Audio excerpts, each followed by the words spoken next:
আমার মতো যদি আপনার হাতেও থাকে মাত্র 50 টাকা, তাহলে আপনিও ঘুরে আসতে পারবেন সিলেটের সবচেয়ে বড় পর্যটন কেন্দ্র সাদা পাথরে, যেইখানে গেলে আপনারা দেখতে পাবেন পাহাড়, পরিষ্কার পানি এবং দেখতে পাবেন সুন্দর সুন্দর পাথর। হ্যালো হোয়াটসঅ্যাপ গাইস, আসসালামু আলাইকুম। আমি মাসুম আছি আপনাদের সাথে। গাইস, ভিডিওর থাম্বনেল থেকে বুঝতে পারতেছেন আজকের ভিডিওটা কি নিয়ে। গাইস, আমি আজকে যাব সাদা পাথরে, আর কিভাবে যাই সবকিছু দেখুন আজকের এই ভিডিওতে। তো গাইস, এখন আমরা আছি আমাদের সিলেটের কোম্পানিগঞ্জ টিকের বাজারে। এইখান থেকে আমরা সমোসা, সিঙ্গারা কিনে নিয়ে যাব। এর কারণ হলো সাদা পাথরের ভিতরে গেলে এই জিনিসগুলো কিন্তু ওইখানে গেলে অনেক দাম হয়ে যায়, এরপরও ঠিকঠাক মতো এই জিনিসগুলো ওই জায়গার মধ্যে পাওয়া যায় না। তো গাইস, এখন আমি আছি আমাদের সিলেট কোম্পানিগঞ্জ টিকের বাজারের গরুর বাজারের সামনে। এইখান থেকে আমরা নৌকার মধ্যে উঠে পড়লাম। যারা কখনো সাদা পাথর আসেননি তাদেরকে আমি বলতেছি কিভাবে আপনারা খুব সহজে সাদা পাথর আসতে পারবেন। প্রথমে গাইস, আপনারা সিলেটের বিআরটিসি বাস দিয়ে চলে আসবেন আমাদের ভোলাগঞ্জ পর্যটন স্পটে, যেখান থেকে আপনারা নৌকার মধ্যে উঠতে পারবেন। এইখানের মধ্যে একটা সিস্টেম আছে, আর সেটা হলো রিজার্ভ নৌকা। মানে আপনি একজনে গেলেও 800 টাকা দিতে হবে, 8 জনে গেলেও 800 টাকা। তো গাইস, আপনারা যারা যারা আসবেন অবশ্যই 8 জন আসবেন। 8 জন আসলে আপনাদের 12 পিস পড়বে 100 টাকা করে, আর 8 জনের 800 টাকা।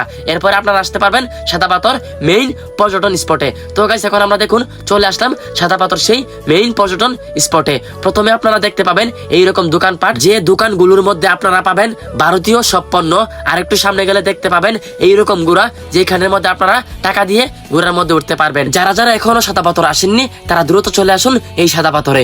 এইখানে আসলে আপনারা দেখতে পাবেন এক পাশে মেঘালয়ের সবুজ পাহাড়, সেখান থেকে নেমে আসা পাহাড়ি ঝর্ণা, আর অন্য পাশে পাথরের নদী। এই জায়গাটির সৌন্দর্য বহুগুণ বাড়িয়ে দিয়েছে। অন্য দিনের তুলনায় আজকে আমাদের সাদা পাথরের মধ্যে মানুষ কম হয়েছে। এরপরেও কি পরিমাণের মানুষ হয়েছে সেটা আপনারা আমার ভিডিও দেখেই বুঝতে পারতেছেন। তবে অন্য দিনের তুলনায় কি কম হয়েছে আজকে। আমি এখন ঘুরে ঘুরে এইখানে দৃশ্যটা সম্পূর্ণ আপনাদেরকে দেখাবো। আর গাইস, এখানের মধ্যে কিন্তু অনেক রোদ, আর রোদ থাকার কারণে এই পাথর দিয়ে হাঁটাটা অনেক কষ্টকর হয়ে যাচ্ছে।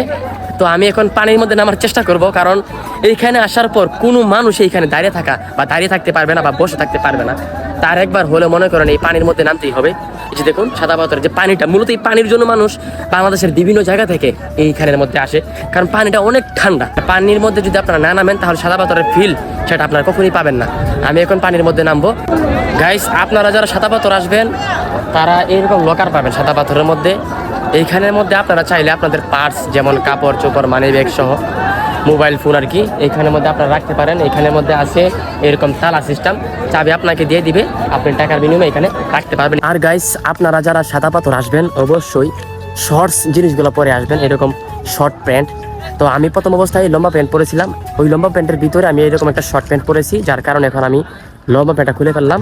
এখন এই শর্ট প্যান্ট পরে আমি সাদা পাথর হাঁটবো। দেখুন গাইস, আমি সাদা পাথরের একটি কর্নারে চলে আসলাম। দেখুন আমার পিছনে সাদা পাথর, বুঝতেই পারতেছেন এখানে মানুষ কম, এবং আমার পিছনে দেখুন ওইখানে প্রচুর মানুষ। তো আমি ওইখানে যাব না, কারণ ওইখানে গেলে আমি গোসল ঠিকঠাক মতো করতে পারবো না, কারণ এত পরিমাণের মানুষ। একটা জিনিস দেখুন গাইস, খেয়াল করে, মানে এটার পানি কি পরিমাণের ক্লিয়ার দেখতেছেন। আমার পা কিন্তু দেখা যাইতেছে, দেখছেন কত সুন্দর ক্লিয়ার একটা পানি। তাই আমি আপনাদেরকে বলবো যারা যারা সাদা পাথর আসবেন অবশ্যই এইরকম কর্নারে চলে আসবেন। সাদা পাথর এরকম কর্নারে চলে আসলে আপনারা এরকম পরিবেশটা আপনারা পাবেন। এইখানের মধ্যে চাইলে আপনারা সাঁতরাতে পারেন, গোসল করতে পারেন। বর্তমানে সাদা পাথরের পানিগুলা কিন্তু অনেক ঠান্ডা। এখন আমি নিচে ডুব দিব। নিচে ডুব দেওয়ার পর সাদা পাথরের পানির নিচের যে দৃশ্যটা আছে সেটা আমি আপনাদেরকে দেখাবো।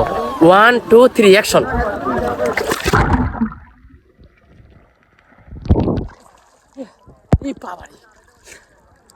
যারা সাদা পাথর আসবেন অবশ্যই এই পানির মধ্যে একটা হলো ডুব দিবেন, না হলে কিন্তু আপনারা অনেক কিছু মিস করে ফেলবেন। অনেক ঠান্ডা, এইখানের পানিগুলা কিন্তু অনেক ঠান্ডা। আর গাইস, আরেকটি কথা, সাদা পাথরের মধ্যে আসার পর আপনারা কিন্তু এই ঠান্ডা পানির মধ্যে বেশিক্ষণ থাকবেন না। বেশিক্ষণ থাকলে কিন্তু আপনাদের জ্বর সর্দি সেটা হবে 100% গ্যারান্টি, কারণ এখানে পানিগুলো কিন্তু অনেক ঠান্ডা। তো আমি এখানে প্রায় 5-7 মিনিটের মতো আসছিলাম, আর আমার পক্ষে থাকা সম্ভব নয়। এখন আমি উপরে উঠে যাব। এখন গেছি আমি পানি থেকে উঠে পড়লাম। এখন আমি দেখাবো আপনাদেরকে ওই যে দেখুন সামনে একটা মসজিদ আছে এবং ওই মসজিদের সামনের দৃশ্যটা। এখন গাইস আমি আছি বুলাগঞ্জ সাদা পাথরের সবচেয়ে আকর্ষণীয় জায়গা, সেটা হলো এই মসজিদের সামনে, যেইখানের মধ্যে সব সময় মানুষের ভিড় থাকে, কারণ এই জায়গাটা কিন্তু সবচেয়ে বেশি সুন্দর, এই কারণে এইখানের মধ্যে বেশি মানুষ থাকে। তো গাইস আজকের ভিডিওটা এই পর্যন্তই। যদি আমার ভিডিওগুলো আপনাদের কাছে একটু ভালো লেগে থাকে তাহলে অবশ্যই আমার আইডিটাকে ফলো দিয়ে এবং আমার ইউটিউব চ্যানেলটাকে সাবস্ক্রাইব করে পাশে থাকবেন। ধন্যবাদ সবাইকে, আল্লাহ হাফেজ।